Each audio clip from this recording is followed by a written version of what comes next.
Ripple s'associe à la plus grande banque du Maroc. Attijari Wafa, la première banque du Maroc, cherche avec RippleNet à améliorer les conditions du marché des transferts de fonds. Un représentant de la banque a déclaré « Avec RippleNet, nous pouvons nous connecter à la blockchain, un autre moyen rapide et infaillible de recevoir des fonds. » Le PDG de Ripple, Brad Garlinghouse, espère que le procès avec la SEC se terminera en 2022, d'ici la fin de l'année, citant l'importance de l'affaire non seulement pour Ripple mais aussi pour l'industrie des crypto-monnaies. En effet, la plus grande banque du Maroc, Attijari Wafa, a confirmé avoir rejoint RippleNet, le réseau international de paiement créé par Ripple. La nouvelle adhésion d'Attijari Wafa au réseau RippleNet ouvre la porte non seulement à la banque la plus populaire du Maroc, mais aussi à ses partenaires financiers internationaux. Avec cette initiative, la banque marocaine entend accélérer la distribution des paiements dans le monde entier, en mettant l'accent sur les clients résidant au Royaume-Uni ou aux Pays-Bas qui envoient des fonds à leurs proches résidant au Maroc. Hanan Briouesh, responsable de la gestion de la trésorerie des entreprises chez Attijari Wafa, a expliqué que l'entité marocaine est entrée dans la nouvelle ère technologique depuis plus d'un an, ce d'abord pour ses clients d'entreprise,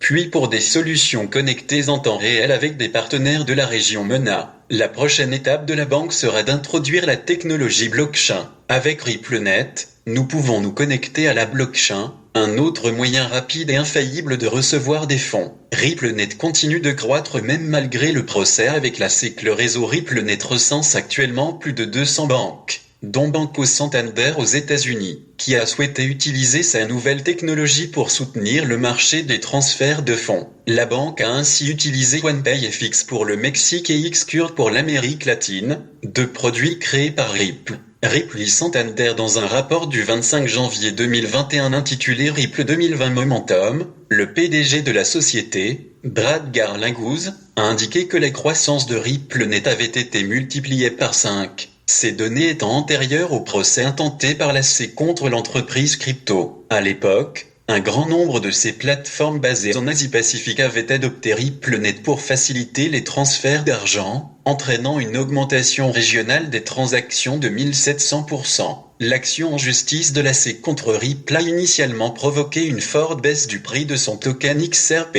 Depuis, Ripple a perdu de son élan et l'attention s'est portée sur d'autres secteurs de l'écosystème crypto. Pour l'instant, il est dans l'intérêt de Ripple que le procès se termine le plus rapidement possible, en supposant que le dénouement soit en sa faveur. Brad Garlinghouse a bon espoir que le procès se terminera en 2022, vers la fin de l'année, citant l'importance de l'affaire non seulement pour Ripple mais aussi pour l'industrie des crypto-monnaies. Nous observons d'assez bons progrès malgré un processus judiciaire lent. Clairement, de bonnes questions posées par la juge, et je pense que cette dernière se rend compte que cela ne concerne pas seulement Ripple, mais que cela aura des répercussions plus étendues. Le fait que RippleNet ait été en mesure d'ajouter un autre partenaire bancaire, qui n'est autre que la banque appartenant à la famille royale du Maroc, ce tout en ayant un procès ouvert contre sa société mère, peut être considéré comme une nouvelle positive pour Ripple et son token XRP.